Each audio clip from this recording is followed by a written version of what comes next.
Hello, Seven Wonders, happy Friday. I'm recording this on a Thursday and I'm sorry if I'm orange or that it's dark or that I can't see because I have a massive light in my face. I loved all the videos this week, as I do every week. I'm definitely going to read a lot of them. I thought I would give you my list of favourite books. Currently my house is being put under renovation, kind of. This is in no particular order. The Perks of Being a Wallflower. This book. Funny, interesting story. I bought this the day that I met Maria. We met in Barnes & Nobles and then I walked to the Strand. I read this book at a time in my life where I really needed it. I was sort of lost, alone, didn't really have much friends. I then went to a school where I sympathised with Charlie in many ways and then dropped out of that school, went back to my old one and made friends and became more than the wallflower that I think I was for a long time. I'm still quite shy, but I think this book helped me to grow a little bit and for that I'm very thankful. Also, a year ago today actually, because I'm recording this on a Thursday, I went to see the film. I have the ticket in here. Can you see it? Can you see it?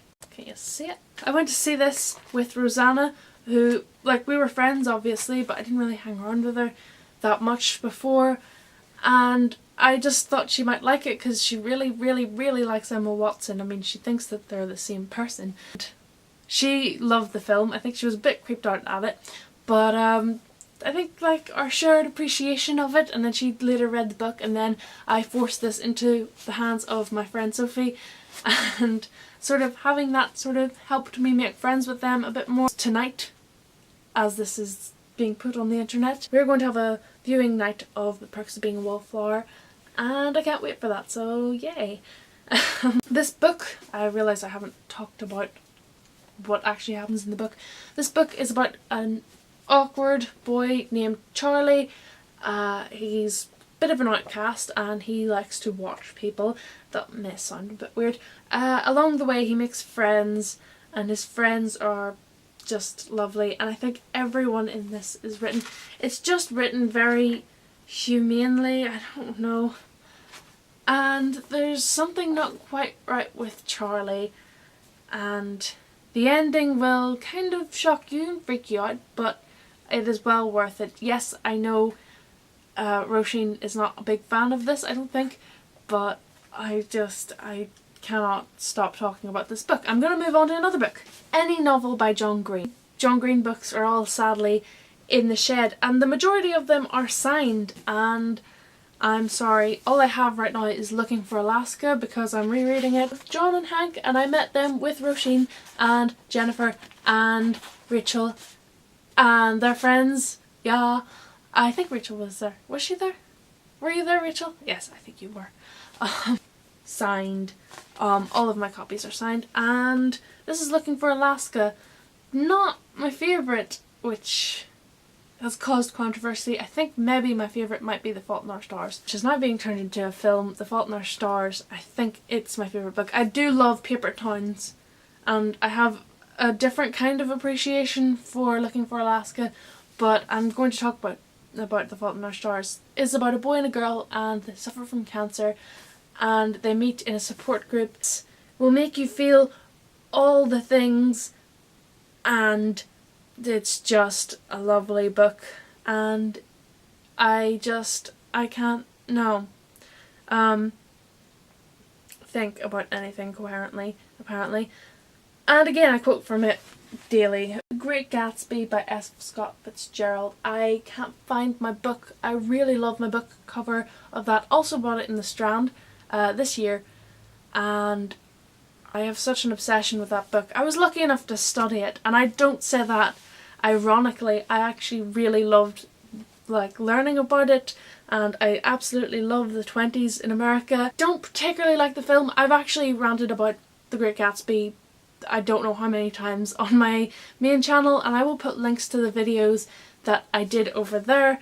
The Great Gatsby is told by a character called Nick Carraway. Find him to be a bit of a Charlie, a bit of a wallflower, and he's looking at the life of the Great Gatsby, Jay Gatsby, who owns this magical, brilliant house. Not magical, but anyway, and he's in love with a woman called Daisy, who is married to a man called Tom, and that's all I'm going to tell you about the plot.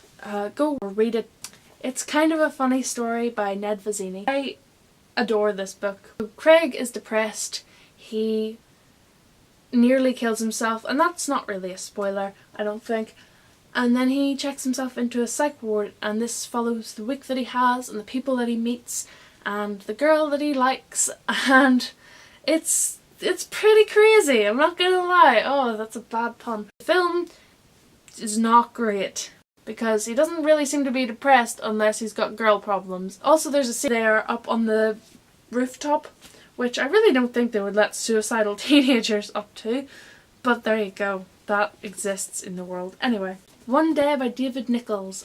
I read this when I was maybe 15, and it was the first contemporary adult book that I'd ever read, and I completely fell in love with it. It follows the story of Emma and Dexter, two friends who maybe romantically, become closer friends over the years, and documents 20 years of their friendship.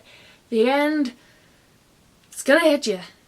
But please do not talk to anyone who may know information and give you spoilers. Just read it. A bit of cheesiness sometimes in this book, but I love it so much that sometimes I occasionally hate it.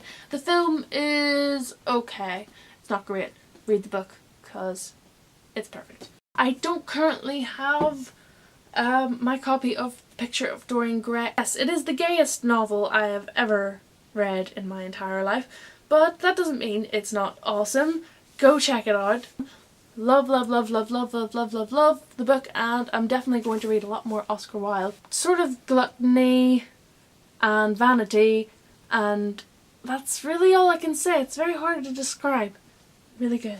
I don't have the bell jar on me. Maria talked about it because I did tell her to read it, and it is definitely one of my favourite books. I read it within 3 days, and I think on the 3rd day I was so emotionally drained. Oh, it's depressing. It is sad. It's a semi-autobiography of Sylvia Plath, the author who later stuck her head in a cooker, and her life story is crazy. I think the book is incredible. It's about the 50s and her sort of trying to figure herself out and falling into a depressive rough patch and trying to see the light. I've just talked myself into a depressive strip. I'm going to move on to a happier novel. Hilda is a childhood book by Roald Dahl. I was absolutely obsessed with Roald Dahl whenever I was a child.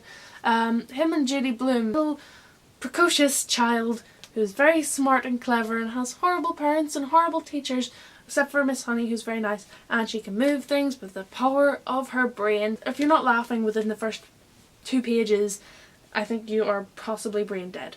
Kiss by Jacqueline Wilson and teens. A lot of her books cover serious topics, and I absolutely devoured them when I was like 9. They were the reason I wanted to be a writer. And Kiss is one that I've liked recently because it's more for older kids. I guess about a girl called Sylvie and her friend Carl, and they're best friends who grew up together, and she sort of likes him, and spoiler alert, he's gay. I don't have the Book Thief with me because I'm actually giving it to my mum at the moment, but it is brilliant. I have done a review where I mostly just fangirled about it, and you can see it in the link below. Percy Jackson series. I have a signed copy of The Last Olympian. Actually, no, it's The Lost Hero. This is actually the American covers because I'm not a fan of the UK ones. The UK ones suck. While everyone else was reading about a wizard child, I was reading this, which is why I've never read Harry Potter, so I'm reading Harry Potter at the moment.